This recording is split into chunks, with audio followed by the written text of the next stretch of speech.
And we are live. What is going on, everybody? Welcome to AJREACTS2 monthly movie talk, September edition. Y'all been rocking with me. And since January, I started the monthly movie talks, and it's almost the end we're working on the end of 2021. That's crazy to even think about.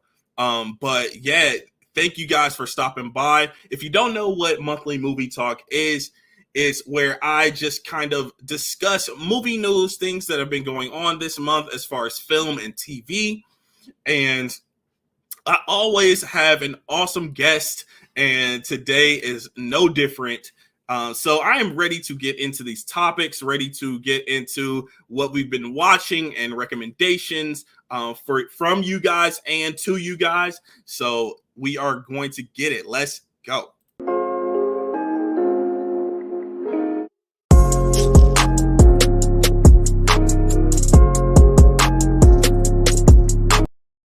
And I am here to welcome Basic Cinephile. What is going on? Well, half a Basic Cinephile.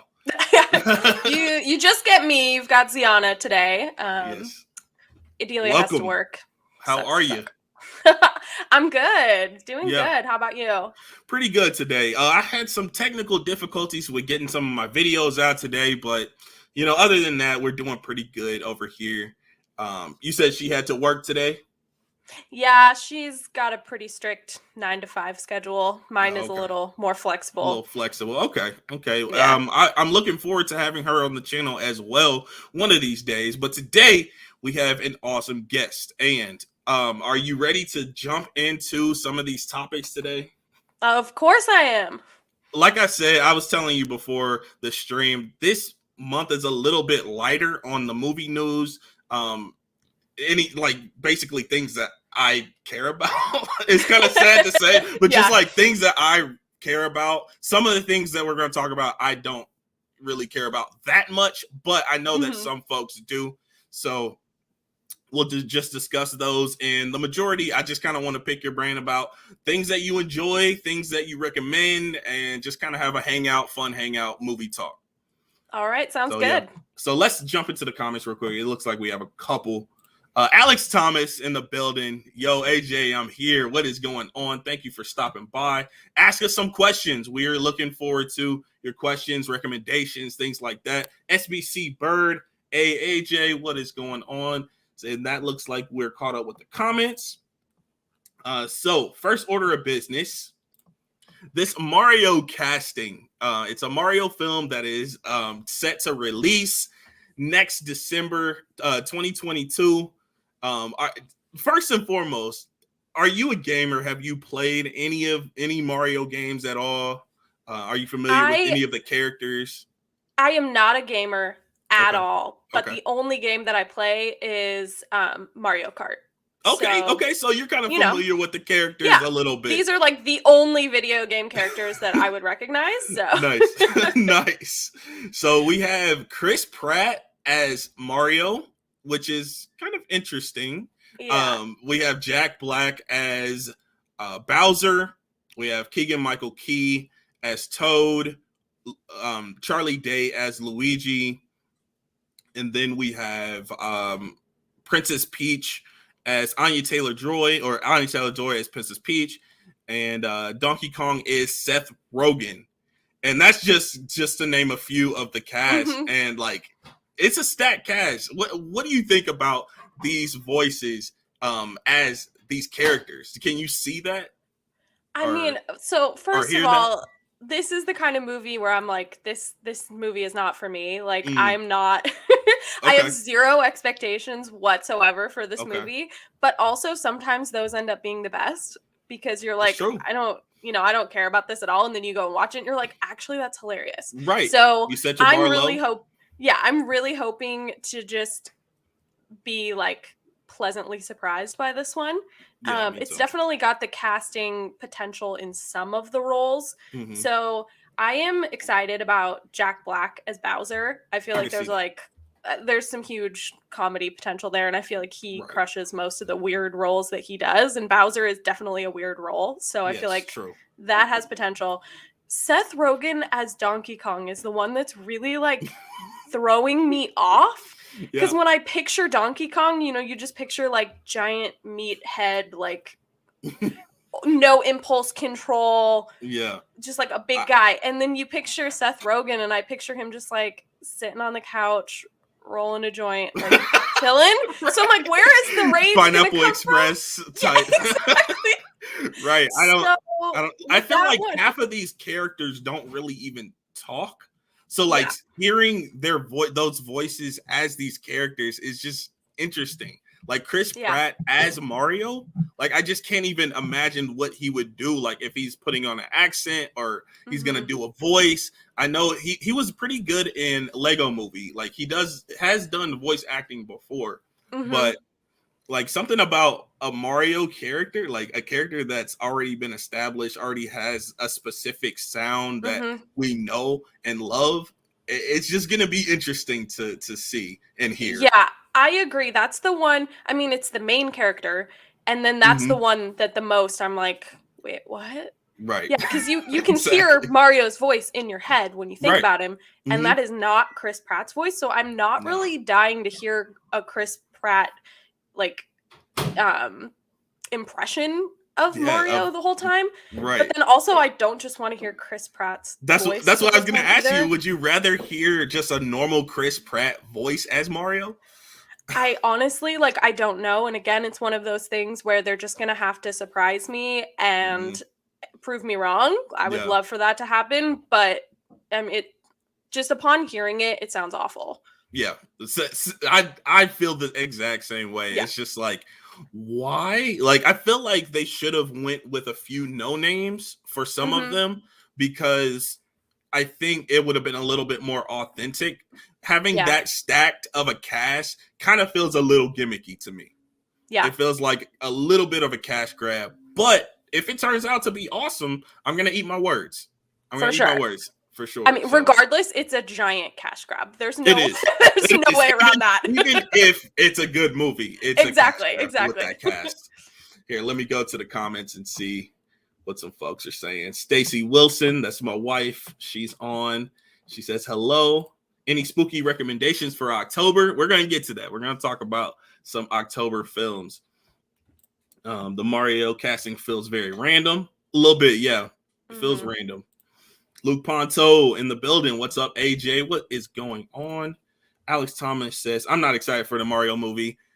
I'm not excited. That's not the word I would use. I'm intrigued. I'm intrigued to hear what it sounds like. If the trailer drops and the voices sound like I'm interested, I'll probably get hyped for it. But other than that, I don't know. No, they gotta prove us wrong. I feel like it's kind of like the Lego movie. Like when people told me they're gonna make a movie about Legos, I'm like, that sounds really stupid. Right. And then it ended up being awesome. So I'm like, okay. Exactly. So you never know. We can be surprised, Yes. with this. Love a surprise. Yes, me too. SBC Bird says, AJ, any recommendations of horror films to watch for spooky season?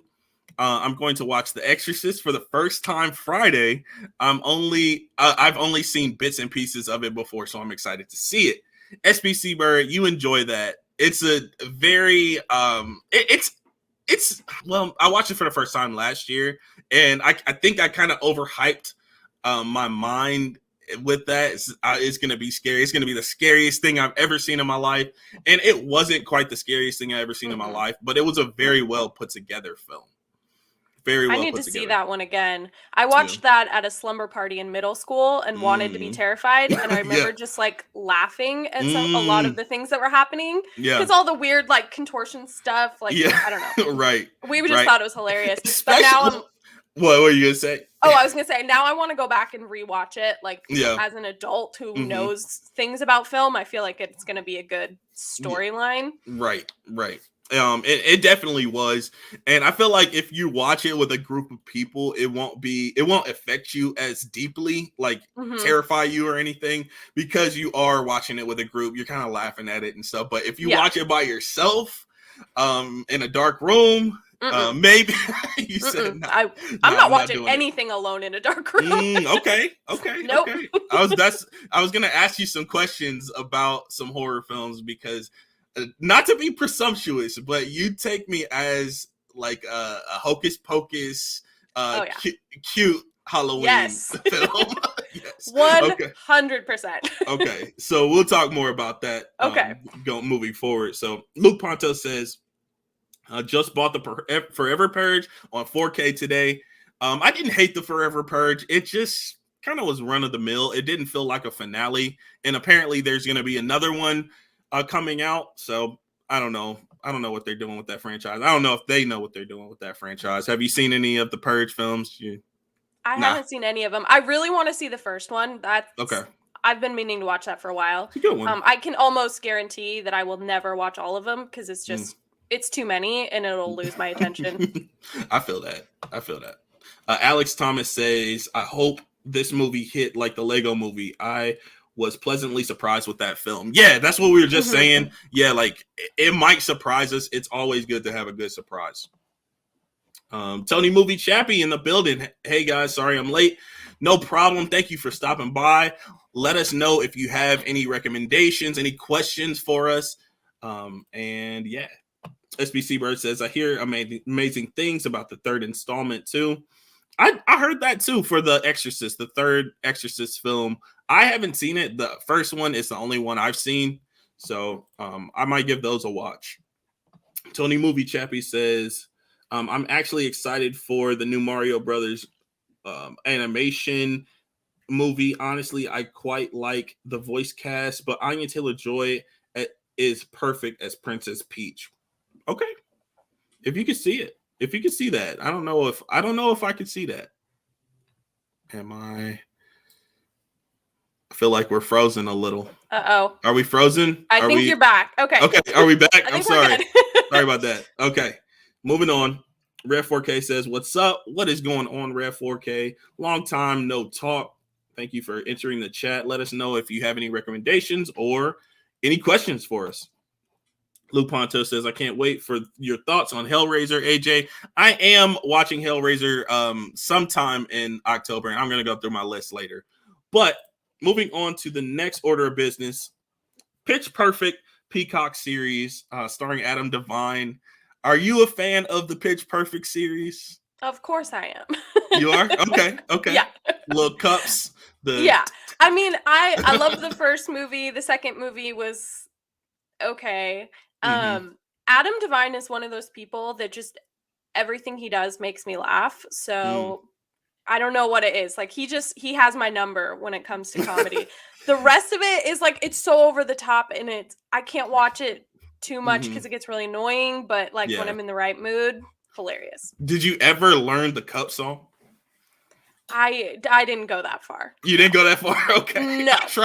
I tried it. I was okay. You could ask anybody around me. I was trying to do it, trying to sing it, and I don't know if I ever really got it down, but yeah. I tried it when it was popular.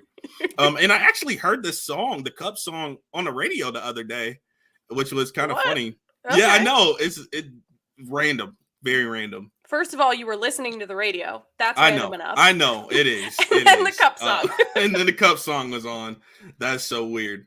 But anyway, moving on to this order of business. Addison Rae signs a multi-picture deal with Netflix. Have you seen her film, He's All That?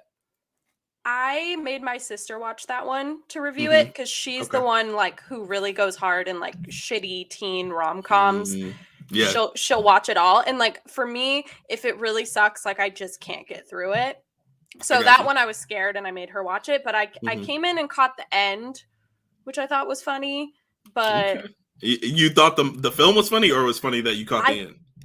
It was funny. But I'm talking like the last 10 minutes, and it was mostly Matthew Lillard, like as the principal in the last 10 minutes, and I was like, well, he's always funny, so that was good. I didn't really have to go through the whole like makeover and the whole actual movie. Got you. So how was her review for it? Did she enjoy it? Did she hate it? She's one of the few people who enjoyed it, but she also made it very clear that like it was good for what it was. So she went into it expecting it to be like cheesy, campy, silly.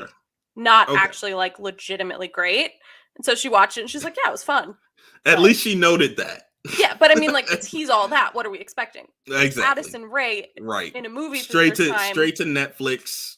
Yeah, Addison Rae, kid from Cobra Kai. I don't even really know his name, but yeah, I don't know. I don't think I'll give that one a watch, but I'm glad that somebody enjoyed it. Yeah, I honestly don't think I'm gonna watch it either. So the next one is kind of on that list for me as well. But I think I saw your review for it and you kind of liked it. The Amazon Prime Cinderella film. Yeah, You enjoyed it. I am Explain yourself. I'm in the minority of people that liked this movie. Okay. And I actually watched this one because my sister is not a fan of, God, I always mess up her name, Camila Cabello. Yeah, there we go. Yeah, she's like not a fan at all. So I was like, okay. She doesn't like her music or just her? She doesn't like her music. She doesn't like Shawn Mendes, and I think it's just this whole like she's just kind of annoyed by who they are. Yeah, she's just like yeah. So it's one of those. I was like, I'm not gonna make her watch it because I already know she's not gonna like it because she's gonna have to listen to her sing for a whole movie. Right. I was like, I don't mind her music, so I'll watch it. So yeah, I actually enjoyed the movie, but again, my bar was low. I was like, this is gonna be silly, cheesy, stupid, but just fun. And I was in the mood where I was like, I just need a movie that's fun. I don't want to cry. I don't want to be upset. I don't want to have to think about things. I just want to be entertained. Right. And I feel like overall it delivered that. So okay. I liked it. Maybe I'll give it a watch. I don't know. It was kind of like in that same category as He's All That for me. But since you say it's pretty good, I might give it a watch. I liked it, but honestly, if I were to go and like rank my favorite Cinderellas, like it's not at the top of the list, and that's not that long of a list. That's good. Good to know. If you want to watch Cinderella, just watch the one with Brandy. Like that one is infinitely better. Yeah. Yes. Let's go back to the chat. See what they are saying. I wish StreamYard would actually like pin where I was at with the comments. Now I have to look back. Oh, that's annoying. Yeah. Okay. Red 4K says, "Are you looking forward to Book of Boba?" I've been excited, but the name is trash. I like the name, man. I don't hate the name. I am excited for the Book of Boba. It is a Mandalorian spinoff, Star Wars spinoff series that's going to drop on Disney Plus in December. And we've known about this for about a year now. So we got a poster for it today. I'm excited for it. Are you a Star Wars fan at all? Are you into those movies or TV shows or anything like that? Yeah, I like the Star Wars movies, but I'm more so like the original trilogy and then a few of the newer ones. And then I never have gotten into like the minutia of it. So I never watched The Mandalorian. I tried. But I couldn't get through the first episode. So I mean, I've heard really good things, but just never made it. Season 2, I will say season 2 is a little better than season 1. I feel like it picks up the pace a little bit more.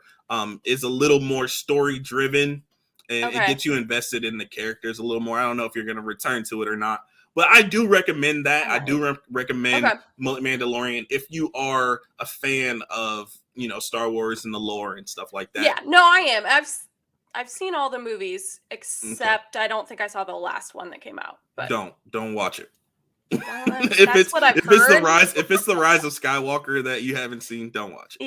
Yeah, I didn't. No, I feel like the one before that, I was even like, I don't need to see the next one. Let's wrap it up. Yeah, I could see that for sure. I could see that for sure. My mom likes the Pitch Perfect films. Yeah, Pitch Perfect is not a bad franchise. I think it kind of teeters and kind of goes off the deep end a little bit around 3, but the first 2, not horrible. Stacy Wilson says Adam Devine is such a nice person. We wish him the best. Yeah, my wife and I actually got to meet Adam Devine at one of his shows and took a picture and video with him. So that's awesome. But yeah, he was a really nice guy. Yay! That makes me happy because he seems like the type that would be nice, and it always sucks when you find out later, like, actually he was a jerk, and you're like, oh, well, now you're not as funny. He was a nice guy, and and yeah, it made me enjoy his comedy even more. Addison Rae's getting a multi-year deal is an insult to actors everywhere. Yeah, I mean, I don't know if she's that bad. I haven't seen her act. But yeah, like I don't know about that. I don't know about a film deal. I guess He's All That did well enough for her to sign a deal. But they're looking for that money. It doesn't matter if talent, if it's money involved, if they know that they're going to get a check from you, they're going to sign you. Absolutely. So, it's a business first and foremost. It's a business. She's got how many millions, hundreds of millions of followers or whatever. Like, she would be silly to turn this down. Netflix would be silly to not offer it. Right. For sure. And let's see. Luke says, I cannot bear to watch He's All That.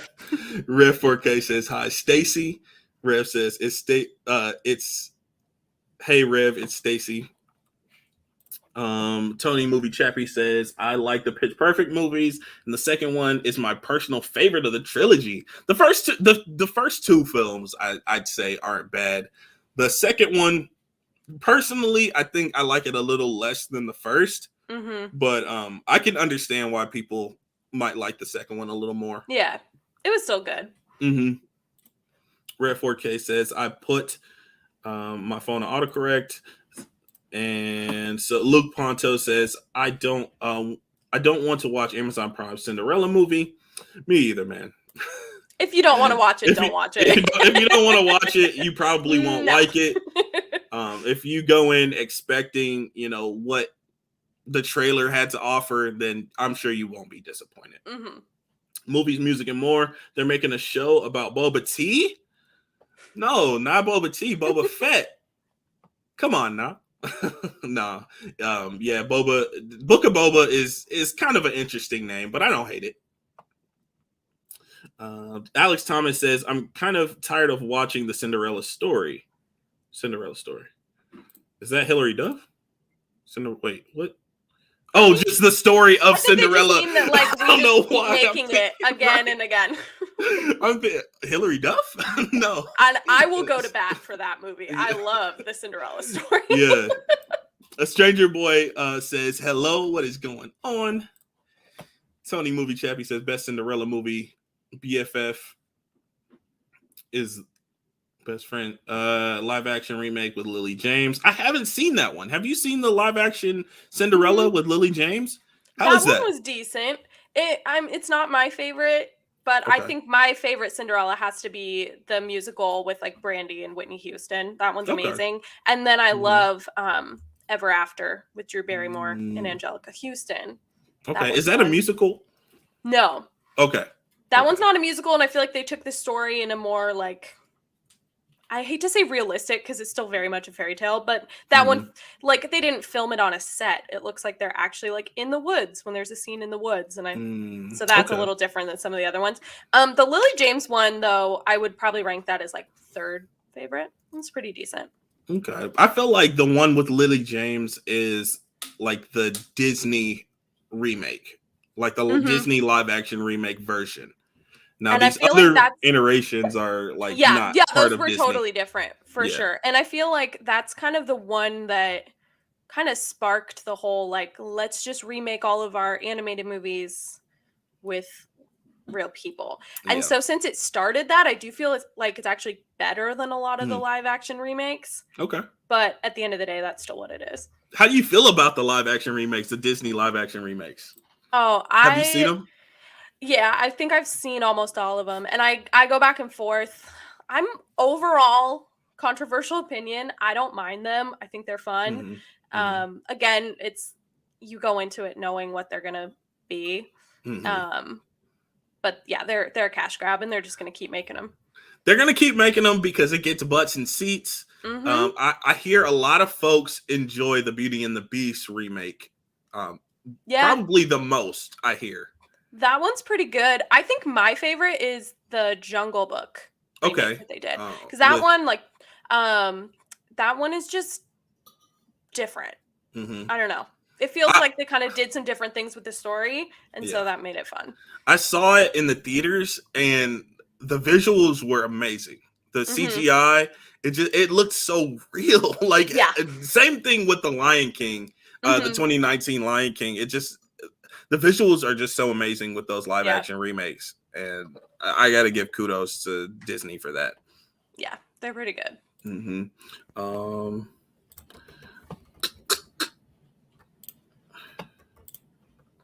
Let's see.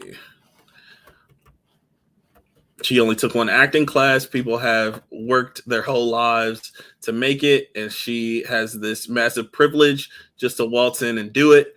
Yeah, Stacey she's on a rant with this one. she really feels some type of way about Addison Rae and just her deal and stuff. And I get that. I understand that. But like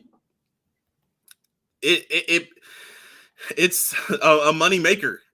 That's all I have to say about it. Like, if it makes money, it really doesn't matter how many classes you've taken, how many journalism classes you've taken, how many acting classes. You know, if you have a following and people want you, you know, that is what it is.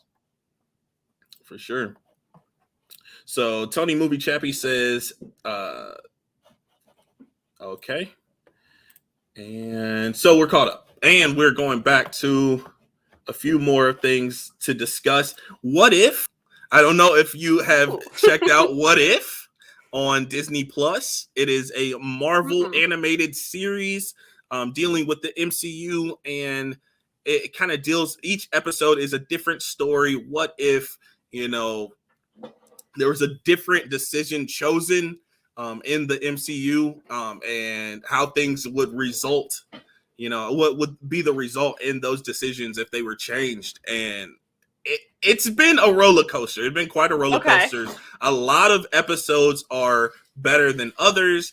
And this last episode we got today, it was mind blowing. It was just, I want to talk about it. I want to get into it, but I also don't, because I know a lot of folks haven't seen it yet. And I don't know how much you're into the MCU. Are you into the MCU at all? Have you seen any of the... Well, you watched Shang-Chi. You watched Shang-Chi. I did. Yeah. I was going to say, I am very lightly into the MCU. So I definitely have not seen all the movies, but I've seen a decent amount of them. And I am not like a huge fan or anything, because I feel like the fans, like, to be a fan is pretty intense. Yeah, so it can be. It can be. So I like them. Action isn't really my favorite genre overall. Like, when things just blow up too much, like, I start to get bored, or I'll fall asleep. You get checked out. You check out. I need some dialogue. I need the story to come back. So sometimes with the Marvel movies, like, that happens a lot. But I mean, overall, some of them are great. Like, I could watch the first Iron Man all day, every day, and still laugh at the jokes. So yeah, there's a lot of dialogue in that film. It's a little bit lower on the spectrum of action, but yeah, it's still a great film. Those are the ones I like. Nice. Did you enjoy what's another one that didn't have much action? I can't. Thor.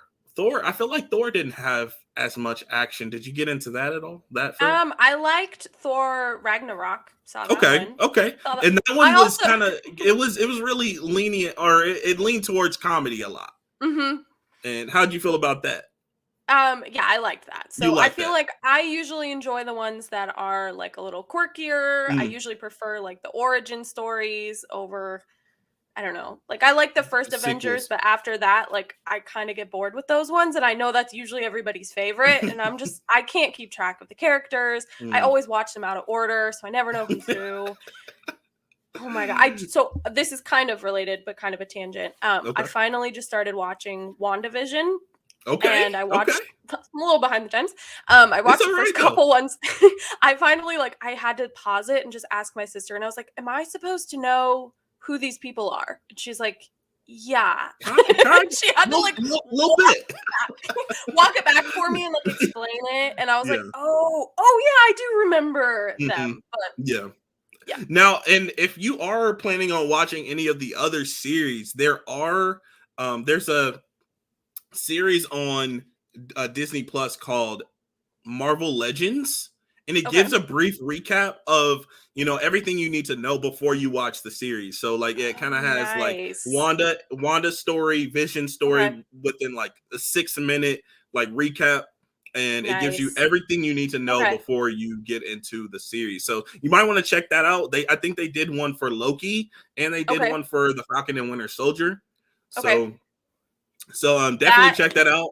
That Because is made for people like me. yeah, for sure. And I kind of needed that a little bit too, because it had been a little while since I seen the film. So, and I didn't really want to watch all of the films that included these characters, because that could be a little tedious. No, that's a lot. So, I just watched Marvel Legends, and it kind of gave me that 6-minute, 7-minute recap that I needed. Okay. For sure. So, so Shang-Chi, and so you enjoyed Shang-Chi. I did enjoy this one. Again, I felt like there was humor, there was a strong story. Kind of lost me towards the end with like the really long battle scene. It gets a little fantastical at the end. Yeah. It does in the third act. But I thought it was pretty epic. Did you enjoy like any of the visuals or the dragons or anything like that? Spoiler alert if anybody hadn't seen it. Yeah. Spoiler alert. It was in the trailer. The dragons were Asia, in the trailer. There's dragons. Right, exactly. Did you enjoy any of that? I did. I thought visually, like, it was just a beautiful movie. And I feel like every aspect, like San Francisco looked really cool. And then they made like Asia look cool. And then they made these like mythical fake locations look cool. So yeah, I enjoyed that one. And I'm a huge Aquafina fan. So I'll watch anything she's in. Okay, let's talk about Aquafina a little bit. What is your favorite project from Aquafina? I'm an Aquafina fan as well. Okay. Oh, that's so hard. I love everything. I guess, I mean, this is probably like the least Aquafina project, but I loved The Farewell. That like is a great movie. Blew me away and just proved like for anyone that says like she always plays the same character or she just wants to be like quirky and weird. I'm like, no, this girl can act. Like she has range. She doesn't always show it in all of her roles, but The Farewell is like you said. She doesn't have to. She doesn't. And she found her niche. She found what she enjoys to do, and she does it. So she showed that, she could be this more serious character, this more heartfelt and, emotional character in The Farewell. And I really appreciated her for that. Yeah. And the story was, it took its time a little bit. That's one thing I would say about The Farewell, but the performances were great. Yeah. And I did enjoy the story. Yeah. Oh, it's a slow burn. Like when I describe that movie to people, I'm like, it's kind of more of an indie movie. It's a slow burn. You got to pay attention. Don't be on your phone or you're going to be confused. Right. You're going to miss some subtitles. Yeah, exactly. But I'm like, grab a box of Kleenex and be ready. This movie will emotionally wreck you if you pay attention. Exactly. So it was a good film. And Aquafina, she has a series on Comedy Central. I don't know if you've checked it out yet. It's called Aquafina is Nora from Queens. Yes. And it took me a few episodes to really get into it, but once I got into it, I love it. Oh, I loved that one too. I thought that was like Aquafina at the most Aquafina, like she was really like she was laying that thick. character. But she was amazing. And then I love I don't know the name of the actor who plays her grandma, but she's from Orange is the New Black. And like their dynamic in that show cracked me up. And I was like, I think Aquafina is so funny, but like her grandma, even funnier. And them together is just perfect. They have such a good dynamic. They do. Their chemistry as grandma and granddaughter are great. And let's see what the comments are saying here. The latest episode of Marvel's What If is my favorite. It was so fire. It was amazing. And it just was something. Marvel does this thing where it kind of is a formula to it, where we'll get, kind of the same type of story, same type of solution. They kind of deviated from that with Infinity War, where we basically had Thanos win, and then Endgame they kind of went right back to the formula, and everything is fine and dandy at the end. And yes, we lost some characters, but it just kind of felt like more of the same. But What If, it gives you like, I don't know, it kind of teases you because it's not live action, but it gives you a storyline that is different.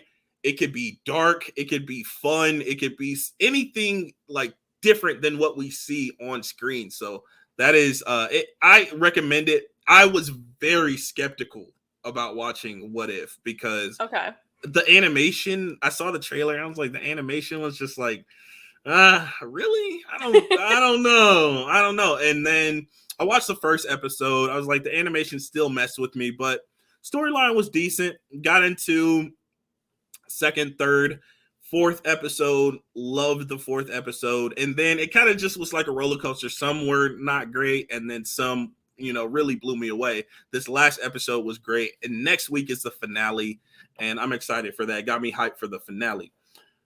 Shang-Chi is in my top 10 for MCU films. I really enjoyed it. Let me see where it is on my MCU ranking. I can't really remember. I think it's... I can see that. I've never made a ranking, but I wouldn't be surprised if I would put it in my top 10 as well. Yeah, I think it's my wife's number one. She loved it. She absolutely loved the film. It was good. It felt original while still fitting into that prescribed outline that they usually follow. Right, for sure. And it is number 4 on my ranking. So ooh, okay. It's up there. It's up there. So what's your number one? My number one is Civil War, Captain America Civil War. I don't think I've seen that one. I enjoyed that one a lot. Have you seen Guardians of the Galaxy? Yes. I feel like that is the kind of quirkier origin story, like right up your alley. I love Guardians of the Galaxy. Yeah. It's a good one. It's a really good one. That's my number 2. So yeah, moving on. Let's see if anybody has any more questions. He said, Alex Thomas said, I need to pick up the Farewell on Blu-ray if I could talk today. I need to pick up the Farewell on Blu-ray. Yeah, it's a great film. I hope you enjoy it. It, like I said, if I would have known that it was more of a slow burn going into it, I think I would have enjoyed it a little bit more. So just know that it's a little bit of a slow burn, but performances are great. And storyline's pretty good as well. Absolutely. Yeah, you have to be in the mood for something slow and for a drama. Like, this is not a comedy. Exactly. Don't see Aquafina and think comedy. You are going to be disappointed. Exactly. And I think that's kind of how I felt. I was like, it's Aquafina in it. She's going to be funny. I think she had a few like little light jokes here and there, but for sure. It wasn't a comedy role. No, she's definitely still funny because I feel like if you're a funny person going through a traumatic situation, like a family member being sick, you're going to use humor as a coping mechanism. And so the humor felt natural because I know that's what I do when I'm uncomfortable. I'm just cracking jokes and the whole time, like, I shouldn't be doing this. But yeah, overall, you're like, no, this tone is still sad. Right, exactly. But yeah, it works. I feel like it's balanced very well. For sure. Tony Movie Chappie said, are you guys excited for Venom, Let There Be Carnage? Are you going to watch that? No. Do you know what that is? I saw the trailer and was like, oh, that's a pass no-go for me. That's a no-go. Yeah. I felt that way a little bit, but I'm a superhero fan. I'm an anti-hero fan, so I kind of got to watch it. But I wasn't like really hyped until I got my tickets, and now I'm kind of like, okay, I'm gonna go see it on Saturday. I'm gonna check it out, see how it is. I wouldn't say that I'm excited, but I am kind of intrigued because I hear that there are some elements to it that are pretty good, and the post-credit scene is pretty good as well. So I'm gonna keep that all in perspective and think about how I felt about the original, the first one, and kind of keep that all in perspective because I didn't care for the first one. Okay. So.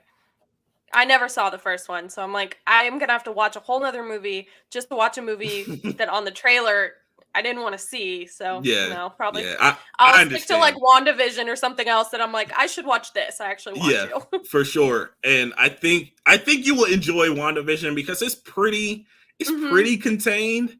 It does have some to do with, what's going on in the MCU right now, but it's pretty contained for the most part. And it has a great concept. The concept of the show is probably my favorite concept of any MCU project because it's different. Yeah. I'm enjoying it so far, and I love Catherine Hahn. So again, I'll watch anything she's in. So How far are you in the series? Oh, sorry, I didn't mean to catch you.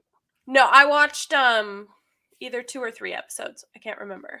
Okay, so you're far enough to see some characters, but not far enough. Yeah, I feel like I'm into it enough to kind of see what the show is about, and also like my sister was telling me to watch it. I had other friends that were telling me I need to watch it, so I'm like, I think it's my style of humor, and it's definitely more story there versus action and things blowing up and action and hand-to-hand combat every 5 seconds. I get it. So moving on to our next discussion, have you seen Malignant? This is a horror film that was released this month. I have not. I've been seeing a lot of reviews that people seems to be kind of polarizing, either like loving it or hating it. Yeah, it's a little divisive. I think it's kind of split down the middle. People are really loving it, and then people are really like, what in the world is going on? I think everybody is thinking, what in the world is going on? Whoever's seen it. So if you do decide to watch it, just know it's like a little out there with the subject matter. It's just kind of like, what am I watching right now? So what did you think of it? I enjoyed it. I watched it twice. I watched it once at home and then once at HBO Max because it dropped simultaneously in theaters and on HBO Max. So I watched it at home in the theaters first, day one, and I really didn't know what to think of it, but I knew that I sort of liked it. And then I showed it to my wife like a couple days later, and we watched it at home, and it went down. My score went down a little bit. But it is an original concept. It is James Wan, and James Wan is a great horror filmmaker and director. So I have to give him props for the originality and where he comes from. So he made my favorite horror film of all time, Saw. And it looks like I'm getting frozen again. I can hear you, but you look frozen. I know. I can hear you and you look frozen too. No. Hopefully we get back to normal soon. Hopefully I don't need to. I think we're back. I think we're back. We're back. Hey, we're back. Okay, so Malignant, it was decent. I would recommend it for horror fans. For people that are not really into horror, I don't know if I would recommend it because it's just like, I don't know. It's kind of strange. I'm not gonna say kind of. It's very strange, and I think horror fans can appreciate it more than the general like moviegoer that enjoy other genres a little bit more. So I'm starting to get back into horror movies. I liked them when I was younger, and then I went through a phase in my 20s where they would just give me massive anxiety, like during the movie and then after. And so I was like, this is stupid. Yeah, I should just not watch this so I can enjoy my life. So, is there a specific film that kind of triggered that, or like kind of was just I don't think it was the films. I think it was more so just like my own personal mental health and phase of life that kind of triggered it. But now I'm kind of getting back into it. So basically, I've seen some scary movies. I'm not one of those people that's seen nothing, but also like there's a ton of them that I haven't seen. And so kind of trying to make sure I watch the important ones. But would you say that Malignant is one that I should watch? Or should I focus on not if you're getting not if you're getting back into horror. I don't think that would be one that you want to start with. Or like even in your starting 5 or whatever. I think you might want to like wait maybe a year once you're kind of into the horror and then you're really kind of interested in horror and you know are enjoying it a lot, and then kind of check out Malignant, because just like I said, I don't think, you know, folks that are not into horror or just now getting into horror will really care for this one. Okay, I'll bump it down the list then. Yeah, for sure. I think that might be wise, but I don't know. You might love it. I don't know, but that's just my personal advice. I trust your opinion. Nice. So we kind of been talking about this already. That's the end of, you know, what we've been watching and stuff like that. Now we are going to start talking about Halloween films, and we talked about how you kind of like the cute Halloween films. You like Hocus Pocus. You like, you know, Halloween Town. Oh, love Halloween Town. Halloween Town, yes. So, although what are some of your other favorites? I didn't see Halloween Town until like last year for the first time. So it's weird that like I don't have this childhood connection with Halloween Town like everyone else does. But you still love it. Okay. Love it now. Oh yeah. Okay, you don't hear that every day, but that's awesome. I love cheesy kids movies. So yeah, I would say I love the kids movies for Halloween. So like huge fan of Nightmare Before Christmas. Okay. That's a good one. I saw it for the first time last year. Okay, so you're out here watching kids movies as an adult too. Yeah, I do that as well. So. Yeah, that's a good one. I also really love the Addams Family, like the 90s ones. Those are some of my favorites. I'm trying to think of Beetlejuice. Oh, I love Beetlejuice. Okay. That is like one of my favorite movies. Really? Beetlejuice. Okay, I watched it for the first time last year. I thought it was decent. Okay. I think if I would have grown up with it, I would have enjoyed it a little bit more. Okay. But yeah, it's a weird movie. It is like, a little weird. I didn't expect it to be the way it was, but Michael Keaton, he did a great job as Beetlejuice. So he's fantastic. I have to check it out again. Oh, another movie that I checked out last year for the first time that I really enjoyed. I didn't expect to enjoy it. My wife showed it to me.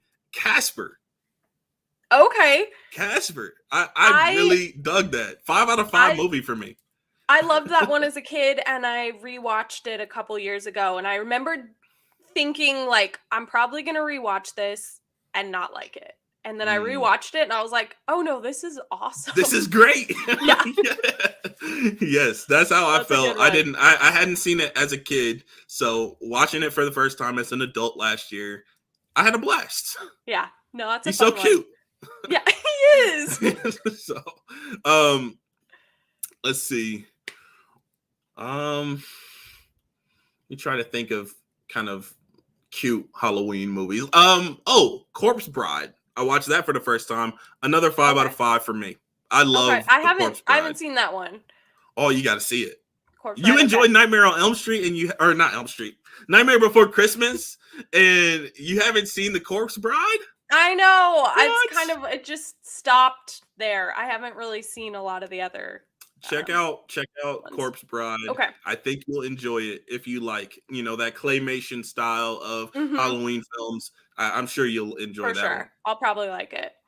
So I'm gonna move on to the films that I'm gonna be checking out in October. I have one film a day. I don't know if I'm gonna watch one film a day. I might double up on some and not watch one, you know, the other day. But this is what I have so far. And the first, I'm gonna try to speed say these because it's 31 of them. So or 32. Day one, The Corpse Bride. That's gonna be my first one. Just kind of to ease me in there, you know. And then number 2 is Exorcist. So we're going 0 to 100. I like The Exorcist. We're going 0 to 100 on that one. Trick or Treat, number 3. 4, Happy Death Day. 5, Saw. 6, Halloween 2018. 7, Psycho. 8, Evil Dead, the 1981 version. 9, The Amityville Horror, 1979. 10, Terrifier. 11, Carrie, the original. 12, The Descent. 13, Hellraiser. 14, Texas Chainsaw Massacre, the original. 15, Ready or Not and Halloween Kills, because that's the day it comes out, the 15th. 16, 30 Days of Night. 17, VFW. 18, The Taking of Deborah Logan. 19, House on Haunted Hill. 20, I Know What You Did Last Summer. 21, Resident Evil. 22, Belko Experiment. 23, The Mummy. 24, From Dusk Till Dawn. 25, Basket Case, 1982. 26, Oculus. 27, Scream. 28, The Evil Dead 2. 29, Train to Busan. 30, Julia's Eyes. And 31, The Evil Dead 2013. And Evil Dead 2013 is the film that has scared me the most in my lifetime. So I'm gonna keep that for the 31st. That film, I didn't eat for like 3 days, didn't sleep for 4 days. Oh my god. Okay. Yeah, it terrified me. And I only watched it in like 2014, so it was only like 7 years ago. Yeah. I was an adult, basically. Okay. So it terrified me. And do you have any films that you heard that you've seen or you enjoy? Or I said a lot of films. Yeah, no, you did.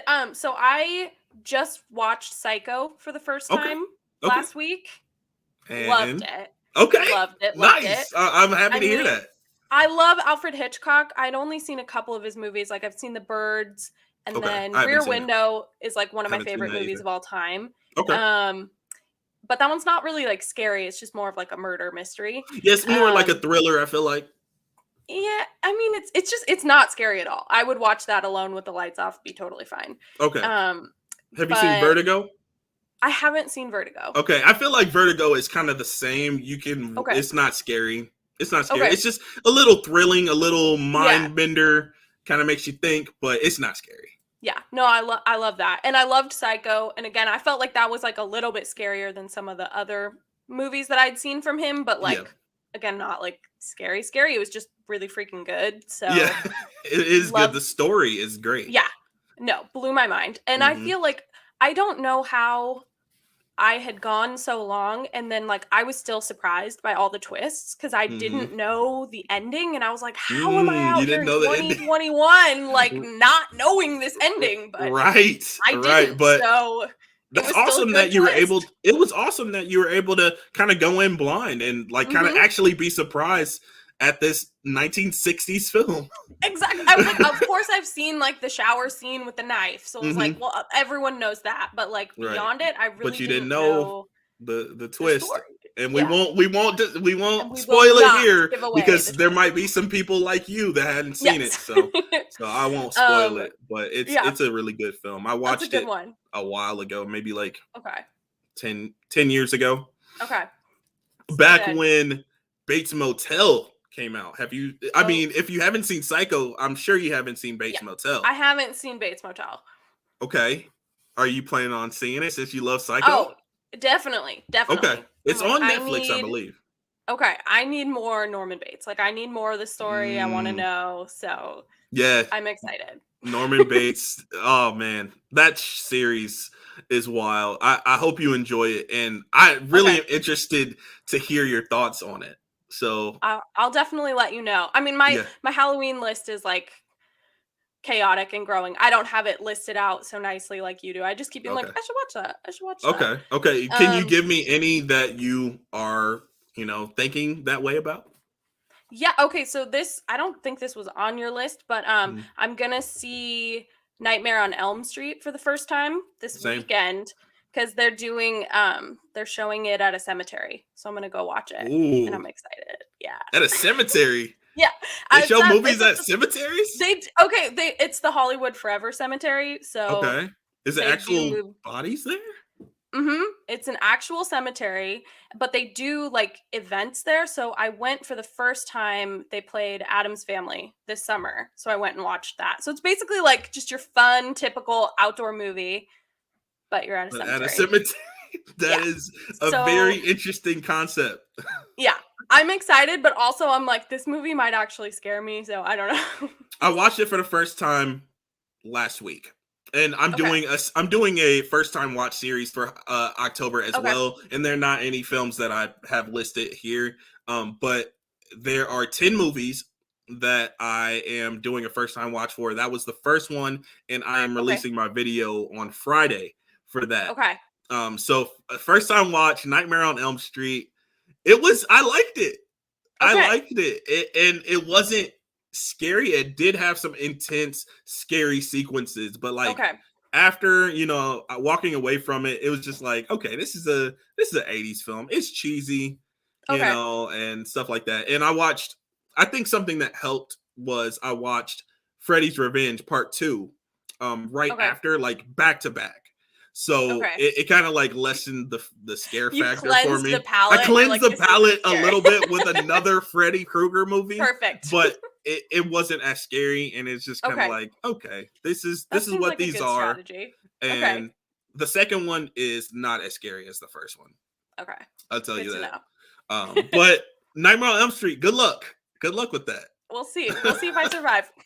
Yeah. So anything else that you're planning on checking out in October or Halloween season? So another movie that you Or said on your shows? list that I Mhm. watched for the first time last year was Ready or Not. And I was Oh. like, I was surprised by that. I just kind of randomly put it on one day and watched it by Mhm. myself. And I never do Mhm. that with scary movies.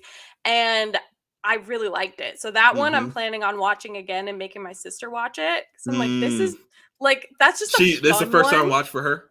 Yeah, it'll be her first time. Okay. Cool. I was like, that's a good one. And then I don't know. I'm trying to think. I'm just again wanting to watch more scary movies. So we'll Mhm. see. I haven't fully like finalized a list or anything. I've just kind of Okay. been jumping at opportunities of like, that's a scary movie. I'll watch That's it. that's fair. Are you planning on checking out any series or have checked out any series? Let's kind of go into our what we've been watching and recommendations, and also things that we're looking forward to watching. Oh, okay. So the series that I'm obsessed with right now is Only Murders in the Building on Okay, I've been Hulu. hearing a lot of great things Mm-hmm. about that. That's a good one. Again, Okay. it's just like a fun. It kind of has a similar energy to like, oh my god, what's the murder mystery movie that everyone is in? Oh, Jamie Lee Knives Out. Curtis is in it. Yes, Hmm. thank you. Okay. It's kind of like it's got that kind of a vibe. So it's like not like scary or intense or anything, but it's just like a fun whodunit. Fun who done. Um, Okay. Kind yeah, of like Clue, a little bit like Clue. yeah. Okay. So that's like my favorite show that I've been watching right now. Okay. I saw you did some sort of painting or drawing in Oh, your journal. yeah. It I it did a looked drawing because awesome.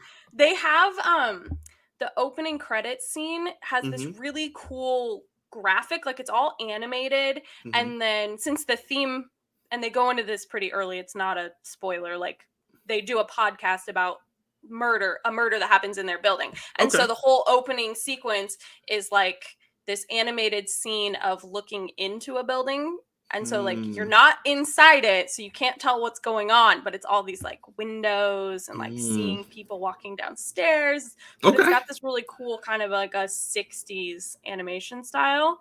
Okay. So yeah, I made a little drawing of that. Sweet. And since we're talking about your journal, your book, Yeah, can we talk about that a little bit?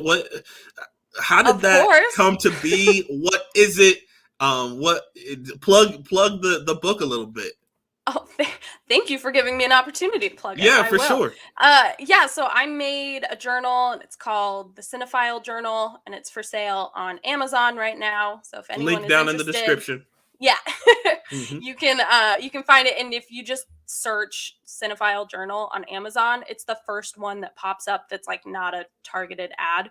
Sweet. And the targeted ad that shows up is like something completely different, so you'll know that that's not it.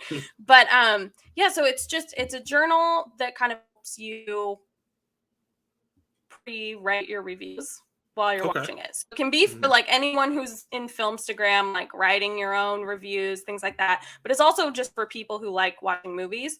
So I've kind of just broken it down into little categories, and it'll ask you like, what's the movie that you watched? When did you watch it? Where did you watch it?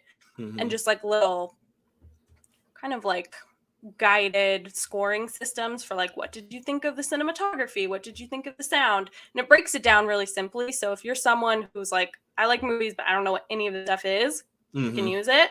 And if you're someone who's like a total film nut, like you can totally use it and make notes and dive deeper.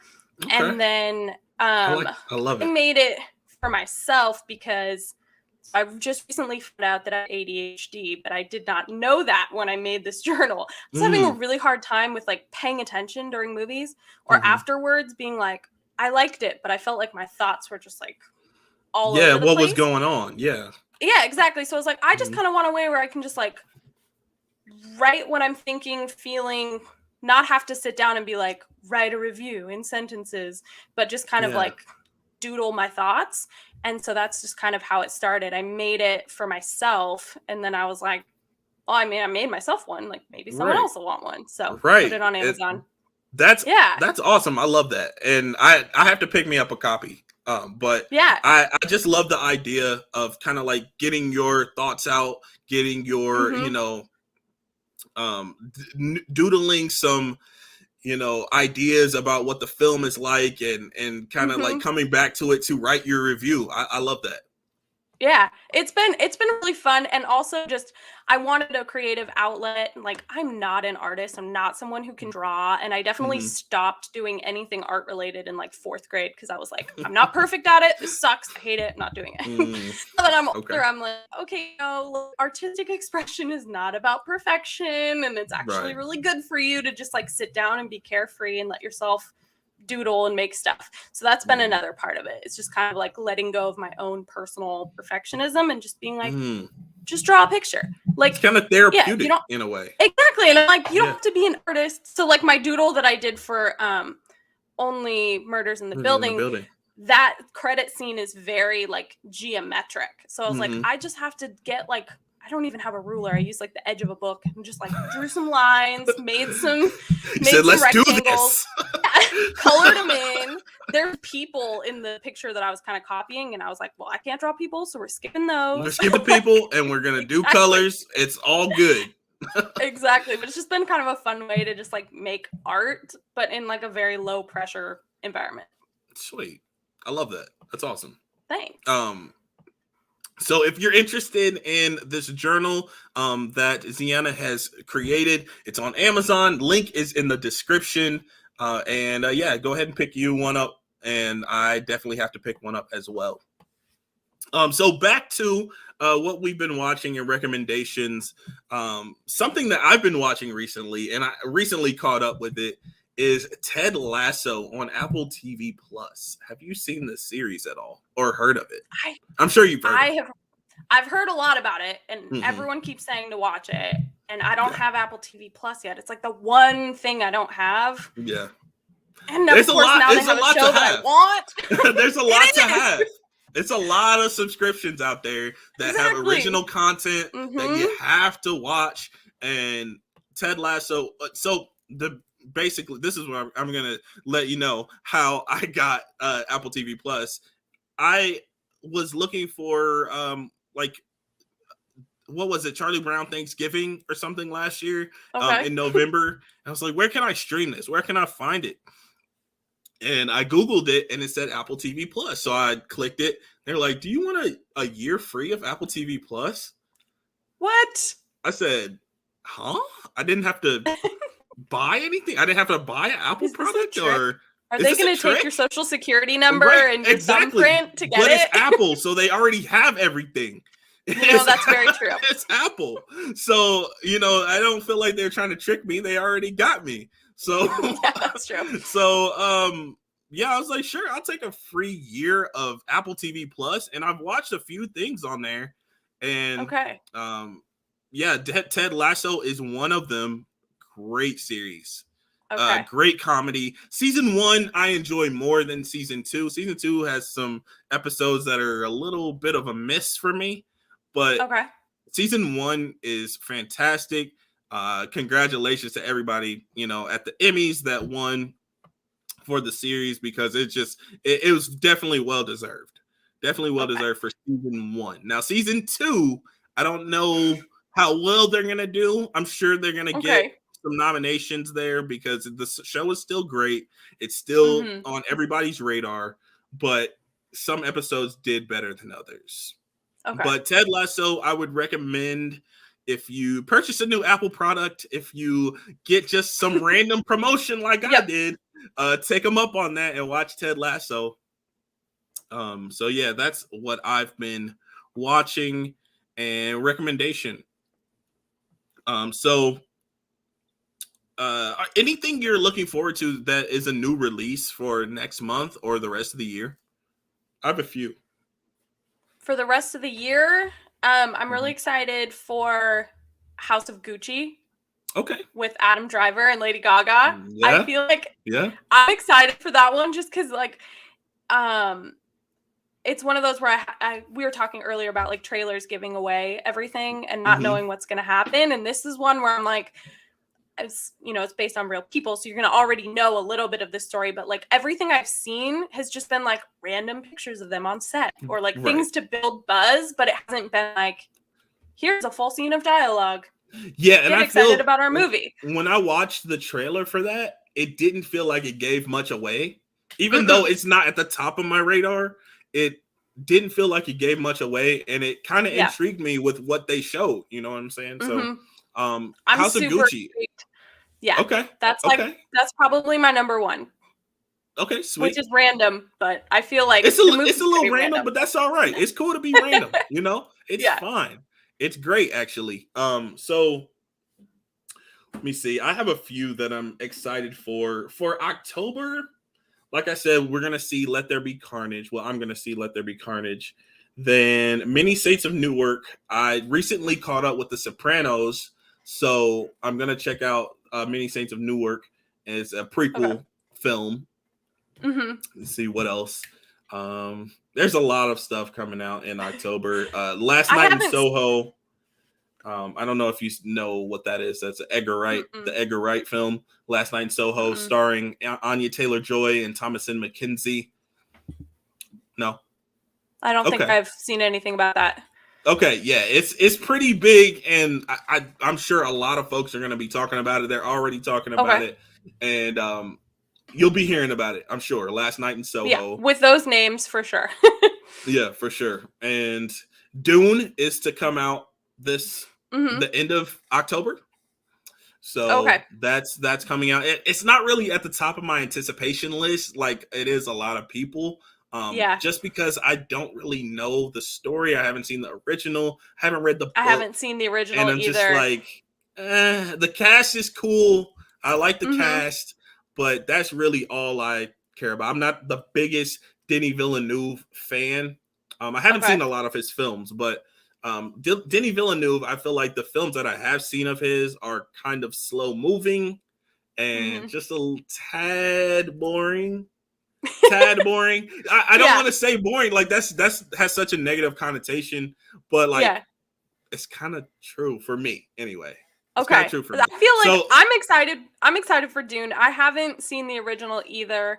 I feel like the trailer definitely intrigued me. And then just like all the buzz they've been getting, like watching all the cast walk the red carpet in Venice, I was like, "Yep, I'm in. I want to watch." I'm in. Let's go. I'm in. But again, I like a slow burn. I like it a little. Okay, boring. yeah. Again, I get bored when there's too much action, so I might like. That's interesting. That's interesting. Okay, so you enjoy like slow moving, like slow paced films more than action. You kind of get more distracted with that. I mean, it depends. Of course, there is slow to the point where you're like, nothing's happening. What is the point of this?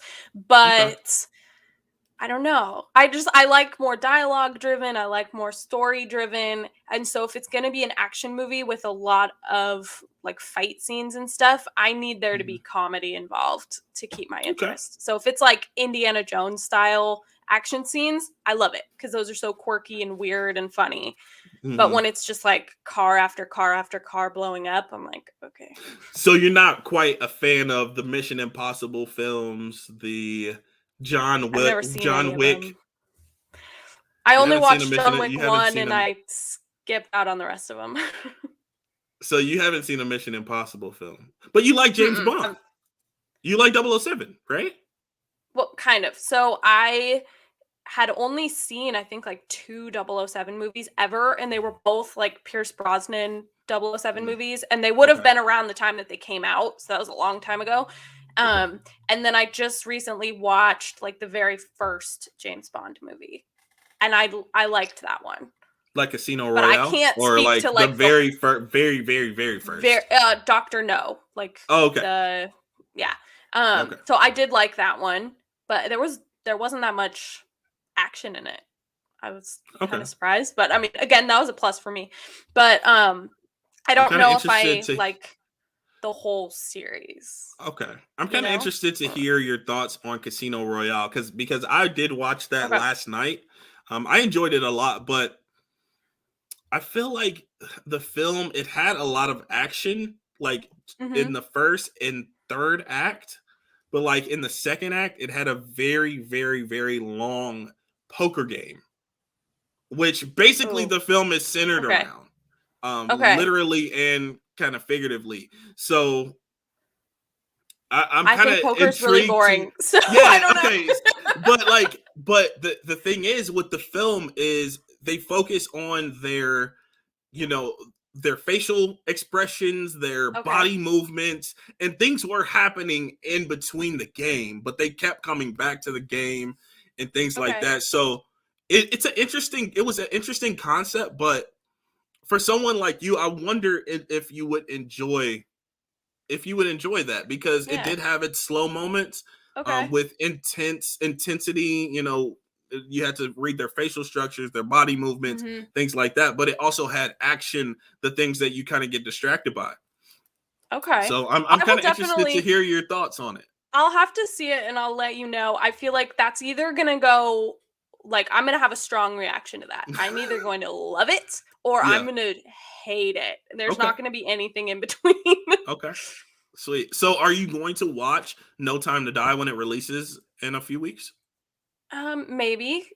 I haven't decided yet. So that's one where if like I'm in the mood to go see a movie and it's playing at the right time, I'll probably go see it. Okay, but so it's not anything you're rushing to see. No, I don't have like a ticket reserved for it already and counting down or anything. No. Okay. Fair enough. So I had two more questions for you before we get out of here. I know we're at an hour and 12 minutes. We've been having a great discussion. I've been enjoying it, at least. So I mean, we're just super interesting people. So yeah. There you go. Bada bing, bada boom. All right. So the first question: what film scared you that wasn't supposed to be scary? I have one. Do you want me to go first, or you got one? I got one. Okay. On deck. Go on deck. Ready. What is Willy Wonka and the Chocolate Factory? Gene Wilder as Willy Wonka creeps me out. Still to this day, I don't know what it is about his mannerisms, the way he plays that character. Like, it's not like I'm genuinely terrified or anything, but like, he creeps me out. And why is he letting these kids into his candy factory? And what are the Oompa Loompas? Like, it's not the Oompa Loompas. It's just like not this cute little kid story. It's this weird, like, I'm gonna lure a bunch of strange children with if candy. you really think about it, it's freaking weird. And then all the parents that go along with it, and Grandpa Joe is creepy too. Like, it's just no, that movie creeps me out. Not Grandpa Joe. Grandpa Joe said, "Here's a golden ticket, little girl."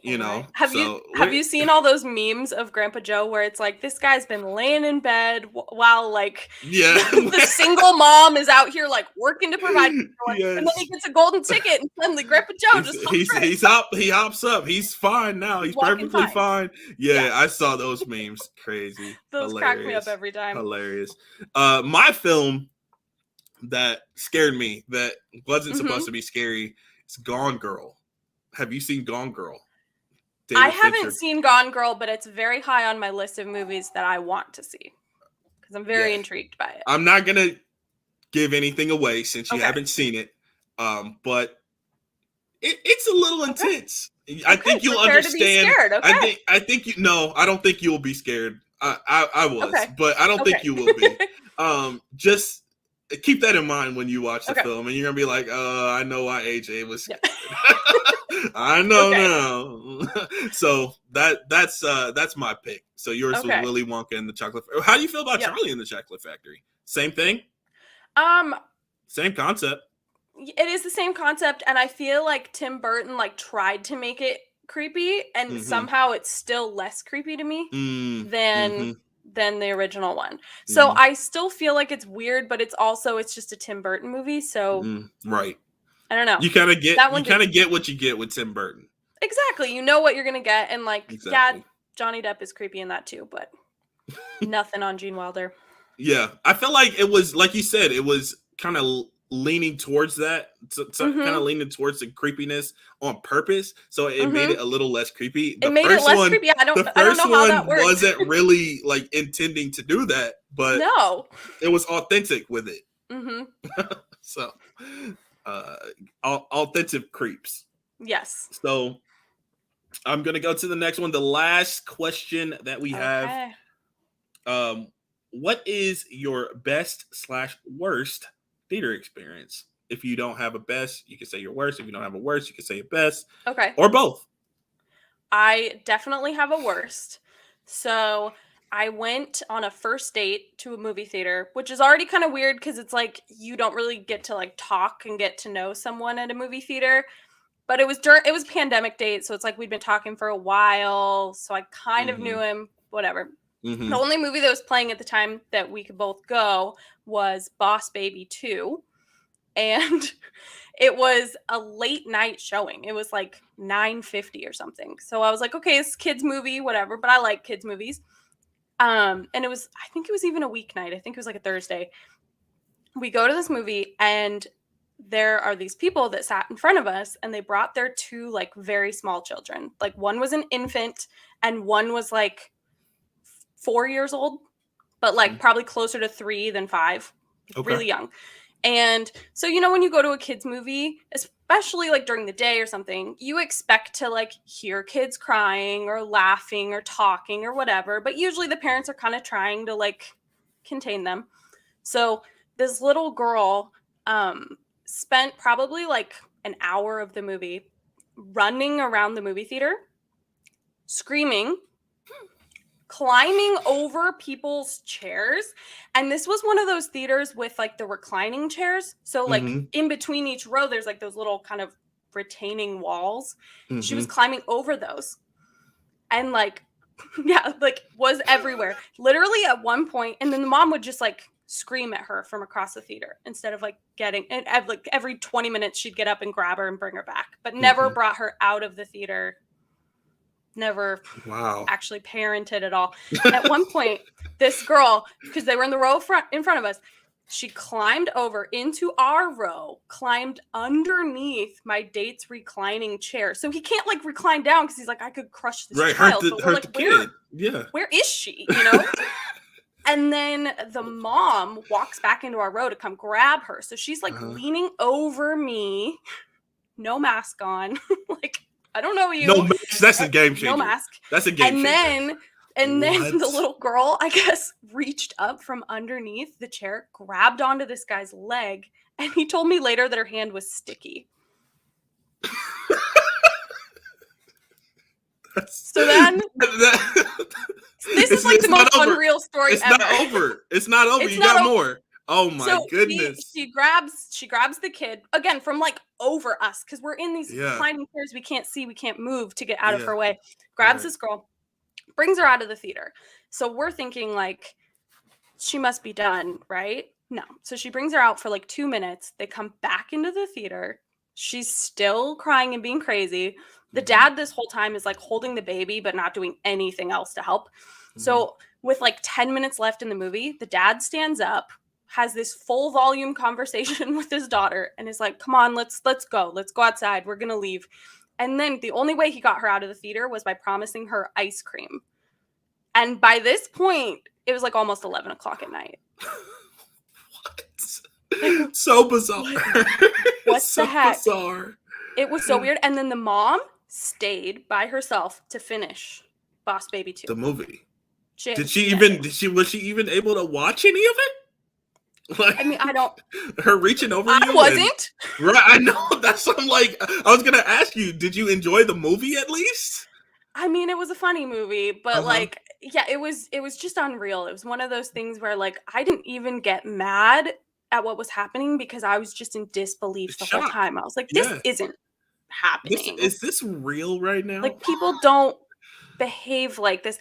And I was like scared because this girl was, again, it's dark, so I can't see her. So she was like old enough to be able to like run around, and she wasn't like teeny tiny or anything, but she was also young enough where it's like she's crawling over things, and I'm like, is she gonna fall? Is she gonna land on her head? Like, this is a safety issue. Yeah. So that is definitely my worst theater experience, and I'm hoping that never gets topped because that's pretty incredible. You got me beat for sure. Yeah. Because I was gonna discuss something that wasn't as wild as that. I should have let you go first because I knew I had a showstopper. You knew you had one. You knew it. So I guess I'll go worst. My worst experience is I went to Happy Death Day. It was a later showing, kind of like yours. I think it was more like 9 o'clock though, so it wasn't like super late, but it was later than, you know, a matinee or 5 o'clock. So we went at like 9. My wife and I think we were dating at the time or engaged, and we got seats at the front. I think it was before there were assigned seats. I think it was before there were assigned seats. I don't remember getting seats for the front. Oh no, it was assigned seats because there was a whole ordeal with that. So we we had to get seats up front. It was packed. It was that already sucks. Yeah. It was in our row, the very front, no chairs in front of us. Yeah.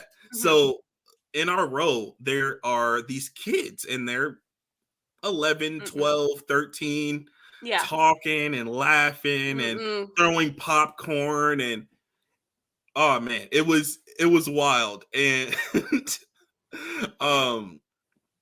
there were some kids that came and sat on the right side of us, and they were like complaining or whatever, and my wife was like, what's wrong? And they were like, they're sitting in our seats.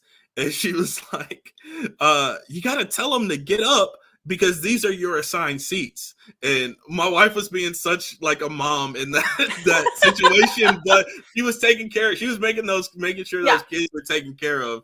And it was hilarious. And they kept going, kept talking. And my wife looks over and says, do you know how to behave in the theater? Cracked me up. I loved that. It was one of the worst experiences, but also one of the best experiences because she doesn't. If you know her, she does not talk like that. That's not. She doesn't get into anybody's business or anything like that. But when she said that, she was fed up. She hit a breaking point. Yeah, she hit a breaking point, and I loved it. It was hilarious. My god! So kids at the movie theaters is just the worst. That's what we're learning. Doesn't mix. It's at least they were kind of old enough to see the movie because when I went and saw Candyman, there were people a couple rows ahead of us. It was like these two women, and they both had babies, again, like infant babies. Yeah. And they cried for a significant portion of the movie. And again, never brought them out of the theater. They would just like pick them up and hold them, like rock them back and forth. And I'm like, I would be so embarrassed if that was me. Like, that's basically like just letting your cell phone ring in the middle of a movie or exactly full volume conversation. I'm like, do we not have the same understanding of etiquette and like what's okay, etiquette, what's not okay? Like manners, like like I'm sorry that you have a baby and you want to see this movie. I understand that, but there are some sacrifices you're gonna have to make this year, and Candyman shouldn't be the top of the list of these sacrifices that you're making. Like, catch it later when it comes out. Right, watch it on streaming. Stay at home if you're gonna if you're gonna be disturbing. Yes, that's a PSA for everyone out there with kids. I respect you, but please keep your kids at home if they're going to ruin the movie for others. Politely. I say this in love. And everything is on streaming now. You can get it at home. There's access. Right. It is. So that's the end of the questions. Let me go through the comments. It looks like we have quite a few. Haven't really been reading the comments a whole lot. I'm sorry about that, guys. Movies, music, and more says, if we look at the way that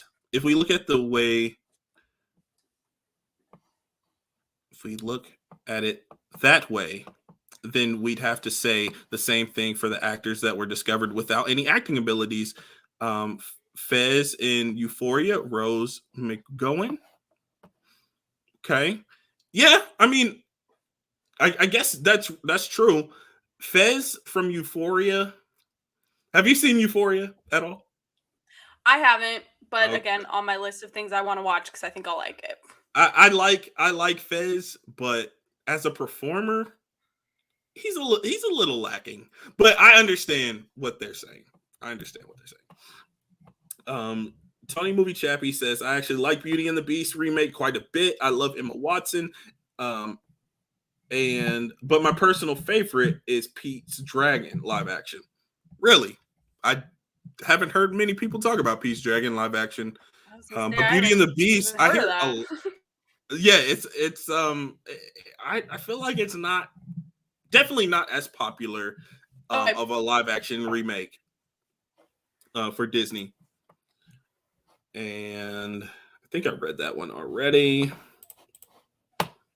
Top 5, Shang-Chi. Some love for Shang-Chi. Farewell. Still need to watch Malignant. Huge fan of James Wan. Alex is a horror fan. If you are into horror, I think you'll like Malignant. The District. What's up, guys? What is going on? Is Paranorman any good? I haven't seen Paranorman. That's a kind of a kid's Halloween film. Yeah, I haven't seen that one either. I started watching it the other day, but like literally just pressed play and then something else came up and I never got past the opening credits. But story of my life. Opening credits. But you did watch Monster House. Yes, and that's one of my childhood favorites. You didn't like it. I didn't. That's one of my childhood favorites. It looks like it was made so long ago. Like I feel like the graphics were not as good as they should have been. Okay, that's fair. I haven't seen it since I was a kid, so it might be horrible. But I just remember enjoying it as a kid. Okay, yeah. Did you watch it from front to back? Front beginning to end. Yeah. Well, it sounds like it's about time for my rewatch, and my score might go down for it. It's sad, but I don't know. It's one of those that as I was watching it, I was like, I bet there's a cult following for this. I bet there's people that like it, but not me. So you didn't watch it when it was released? You watched it for the first time? Yeah, I watched it the first recently. Okay, a couple weeks ago. Okay. There's some films out there, if you watch them as a kid, if you grew up with them, you'll enjoy them a little bit more. But if you don't, you haven't, they're kids' movies. So some just don't really hit. In October, I'm reviewing Halloween Town 2, Hocus Pocus, Don't Look Under the Bed, and Casper. I feel like those are all the cute Halloween movies. Those are fun ones. Nice. Casper is great. Yeah, it's one of my favorites. AJ, have you finally watched Jennifer's Body? I have watched Jennifer's Body. I have a first time watch video coming out for that soon in October, so stay tuned. Have you seen Jennifer's Body? I haven't seen that one, but I want to. Okay. I feel like a lot of people have been talking about that one lately. Yeah, I think I think it dropped on Netflix or something, dropped on one of the streaming services, and now it's getting some buzz again. That makes sense. And I just feel like Megan Fox is having a moment right now, so everyone's just obsessed with her. And so they're like, we gotta watch her movies. Right. She's trying to come back. And I enjoyed the movie for the most part. It wasn't perfect, but I enjoyed it for the most part. I think you might enjoy it. It's not scary. It's kind of like a little eerie. It has some. I think I'm gonna like it. I feel like the people who I've seen that really champion that movie are people that I usually kind of have the similar taste. So we'll see. Nice. Alex Thomas says, can't wait to see your first time watch of the Freddy movies. Yeah, I did the first 2 Freddy movies. So that's coming out Friday and Saturday. Red 4K says, I enjoyed 2013 Evil Dead. Yo, I'm so like nervous to watch it again because that is it shook me. It really did. Alex Thomas said, I forgot about Haunted Mansion.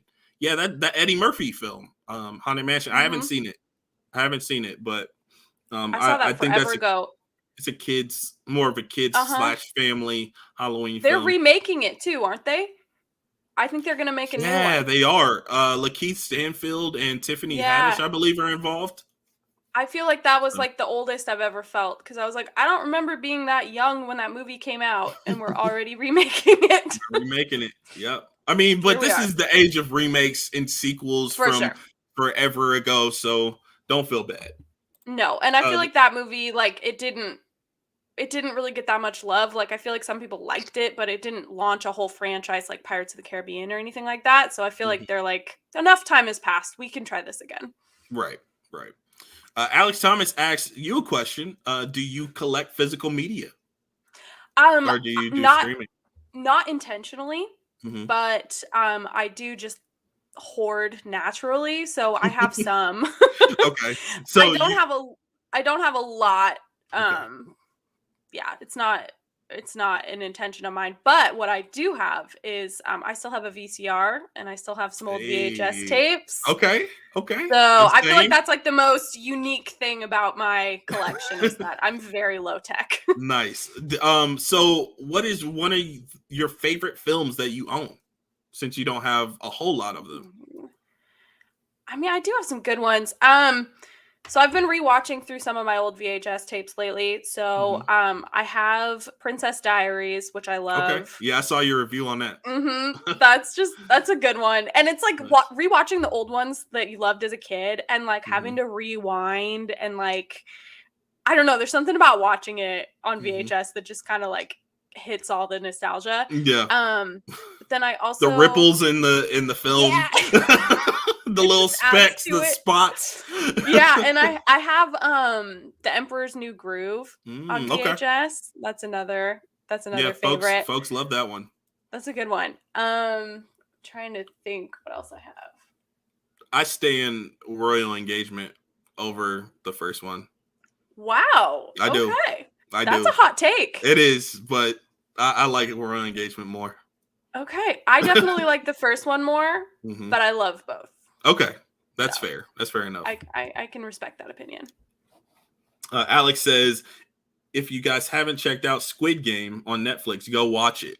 2 of them. And 2 thumbs up too. 2 thumbs up. So you know it's real when you got the 2 thumbs up. Squid Game, I've been hearing so much about. I first heard it from Alex.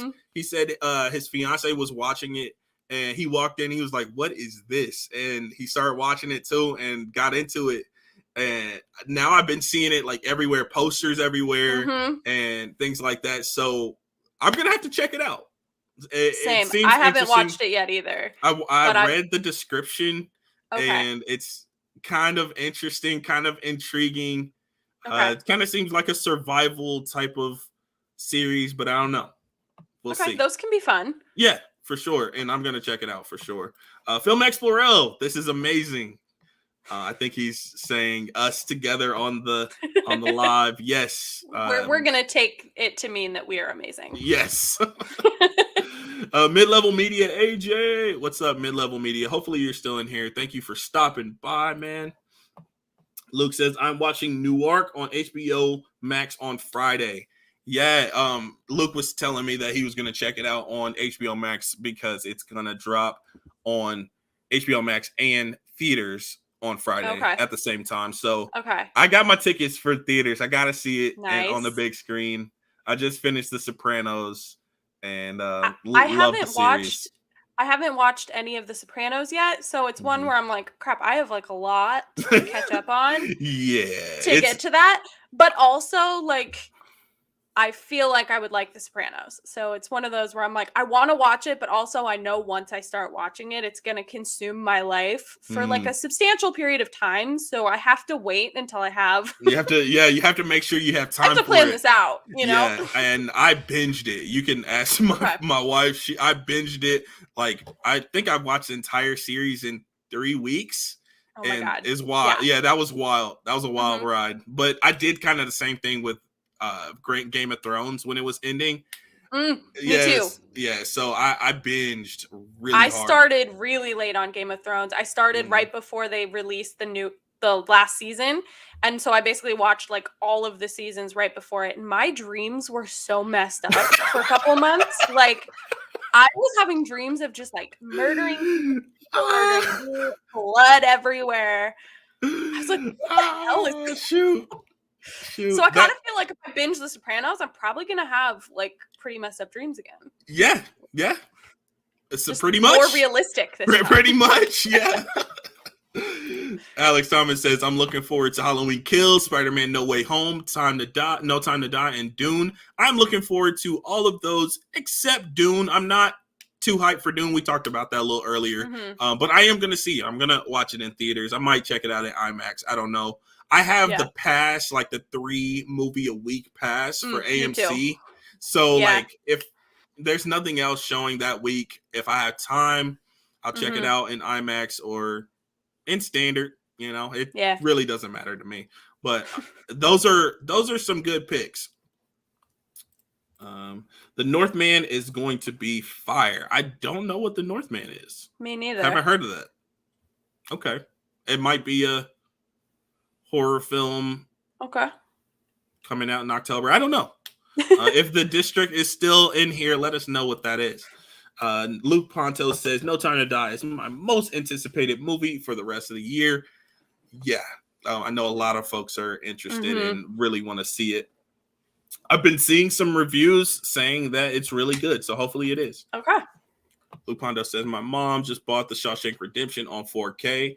Shout out to Luke Ponto's mom for picking that up. That's a great film. Yeah, that's a good pick. Great pick. I love that movie. Great pick. AJ looked at me in a new light after Gone Girl. You haven't seen Gone Girl, so you don't know what she means. But like I said, whenever you watch it, you'll know. Okay. Be like, AJ. So Tony Movie Chappie says, God, that's terrible. Stacey Wilson says, best movie theater experience when it's only you in the auditorium. How do you feel about that? I know some people don't like that. They feel anxious. Out. Yeah, I do. Yeah, some people get anxious. I first of all start to wonder. I'm always like, am I in the right theater? Is this the right place? Did I walk into something I'm not supposed to walk into? And then I start getting creeped out, like looking around, and it's all dark and like and you're like trying to pay attention to the movie, but what if? But I would say so. My best theater experience would be if there's like 4 other people in the theater, and they're all like spread out, and everyone's alone, so no one's talking, and there's enough people there, but not too many. This is a very specific. This is a very specific experience. Theater experience. Yeah, but you know what you want. I know what I like. I respect that. I respect that. I respect it. Stacy says, worst was Happy Death Day. So many kids had to sit first row. Yeah, you know when you sit first row in a theater and like you're trying to watch the screen and then you're like looking like that and then you're looking like that to see what's happened over there. It's your neck is hurting. You have to go to the chiropractor afterwards. Exactly. It hurts. It hurts. Yeah. No, crazy. That's horrible. The kids under us wouldn't stop talking and we're playing on the iPad and the parents didn't do anything. No. Be respectful. Just get your kids. Come on now. I gotta say it in my soft voice, in my loving voice. Come on now. Just get your kids, you know. Right? No, and when you see that, like there's just no hope because you're like the parents see that the kid's on an iPad and they're totally okay with it. So like they have no concept of what is okay. Yeah, it's so crazy. Like you would think that that's common sense, but you know. Right? Pure Hangout, Derek in the building. What's going on? I keep hearing about Squid Game 2. I've been hearing a lot of stuff. I'm going to check it out. If I love it, I'll let you guys know. If I hate it, I'll also let you guys know. Tony Movie Chappie says, but the best movie theater experience was when I saw Dragon Ball Super Broly. That is an anime film. I don't think you're into anime. If you are... No, I'm not. No? Okay. Oh, yeah. So No. that's a Dragon Ball Z. Have you ever heard of Dragon Ball Z? I have heard of It's a very popular. It's a very popular anime series from the 90s, 80s. When did it start? 80s. I remember. I think 80s. I feel like there was a big like Pokemon Dragon Ball Z like rivalry, and I didn't care. So. It probably I didn't care. Yeah, so that's a kind of a more recent film that released. One of my personal favorite anime films. A lot of action, but yeah, that's a great film, and that's awesome that you got to see it in theaters. I wish I saw it in theaters. The Northman is the next film with a way bigger budget from Robert Eggers, who directed The Lighthouse. Okay. I feel like The Lighthouse was a pretty not cheap. I don't want to say cheap, but like lower budget. I don't know if the budget was low, but it was really only 2 actors in it. Yeah. And like one location, right? In one location. But there were some like practical effects there. Mm-hmm. There were some like visuals. So maybe like a lot of the budget went to editing and the effects. But have you seen The Lighthouse? I have not been wanting to. Seen all my life. It's a little wild. It's a little wild. If you ever see it, it's okay. It's up your alley a little bit because you like slow burns, and it is definitely a slow burn type of film. Yeah. But it gets very intense. No. I think you might like it. I want to see it. I'm very intrigued by like psychological thrillers. Really mess with me, and so that whole idea of like being in a lighthouse alone, isolation, what's real, what's not real. I love that kind of stuff. Yeah, and that's you explained it. You explained it right there. Enough said. Pure Hangout says, I sat in the first row when I saw The Mummy in theaters, the Brendan Fraser version. I'm turning into an old man. I was like, that is that's an older movie to go to the theaters and see, but I haven't seen The Mummy, any of the Mummy films, and that is on my first time watch. Yeah, I know. Okay. I own all of them, every single one, even the Tom Cruise film, and I still haven't seen any of them. So the first one is on my first time watch list for October. So I love the first one. I never watched. Okay. Oh wait, is Scorpion King, is that part of the Mummy? I don't know because it's so weird. I bought I saw that one, but I haven't seen any of the other ones. I bought the steelbook secondhand at like one of my favorite physical media stores, and the Scorpion King was in the combo pack. Okay. So I don't know if it's part of the same thing or not, but I haven't seen any of them, so I can't. I saw it, but like again, slumber party, probably 6th grade, probably when it came out. Yeah. And so it was basically, I was just like, wait, The Rock isn't in a wrestling ring. He's in a movie. What is happening? And they're like in Egypt. So I don't even think I'd seen the first one at that point.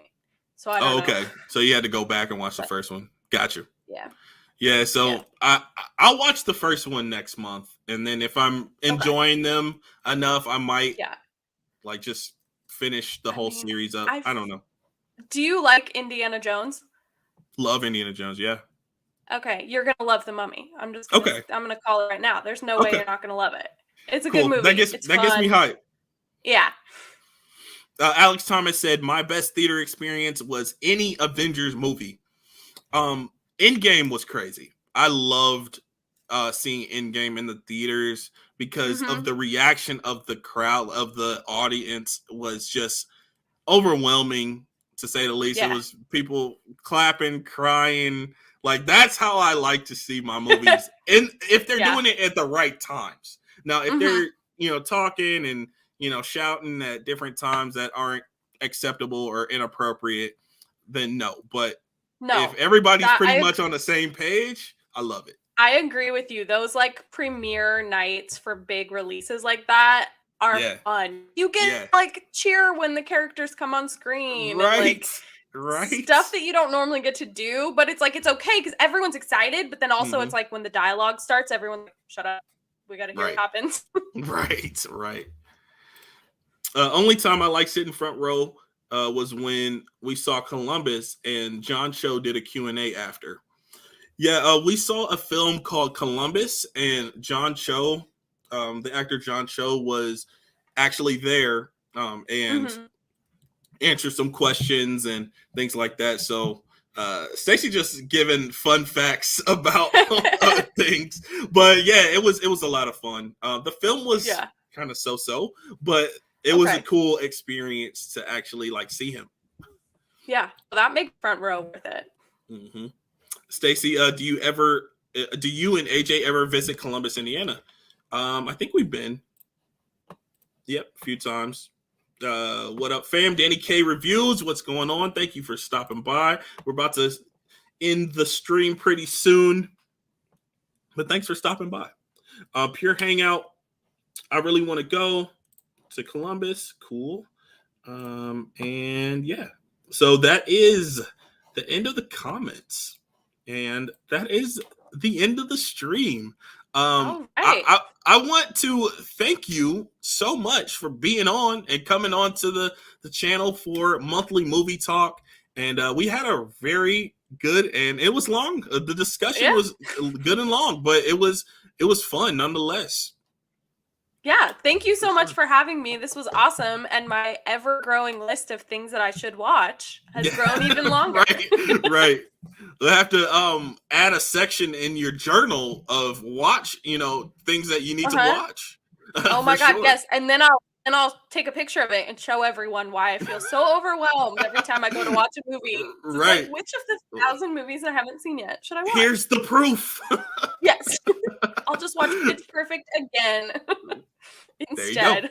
There you go. I do the same exact thing. I have so many new movies, new TV shows to watch. I have a list out of the wazoo, and then I'll watch a show that I've seen already. I'll watch The Office, or I'll watch just some random episode of Workaholics, or I'm just like, I've seen this already. God, I love Workaholics. I want to have you back on the channel so we could talk about like TV and because I know you watch TV, you enjoy comedies. I do too. And yeah, we'll have to get back together with a stream. Maybe we'll do it on Instagram. We'll link back up for sure. Okay. Yeah, no, that would be awesome. Yeah, but yeah, so let the people know where they can find you, what you got coming up on your channel or on your profile, and let the people know. Yeah, so you can find me at TheBasicCinephile on Instagram and on TikTok, and then you can find me at TheBasicCineph1, like the number 1, on Twitter, or just search TheBasicCinephile and I show up.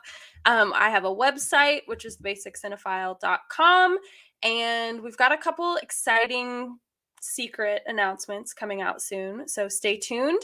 And if you want to get a Cinephile journal for yourself, you can just search Cinephile journal on Amazon, or it's linked in all of my bios. Sweet. Yeah, and I have the majority of your links down in the description. I didn't know you had a Twitter. First of all, I have to follow you on Twitter, and then I have to put it in the description. So by the time anybody is seeing this on the replay, I'll have your Twitter down there in the description. And awesome. So I'm AJ of AJREACTS2. You're already on my YouTube channel. You can find me on Instagram, Twitter, Twitch, Letterboxd, TikTok, AJREACTS2, all across the board, all one word. Coming up in October, I have quite a few first-time watch videos dropping on the 1st and 2nd of October. It is Nightmare on Elm Street 1, Nightmare on Elm Street 2, and then I am going to drop the rest throughout the month, and it's going to be a fun time. So stay tuned for that. And Thanks again, Basic Cinephile, for coming by, and we're out. Peace. Yeah, thank you.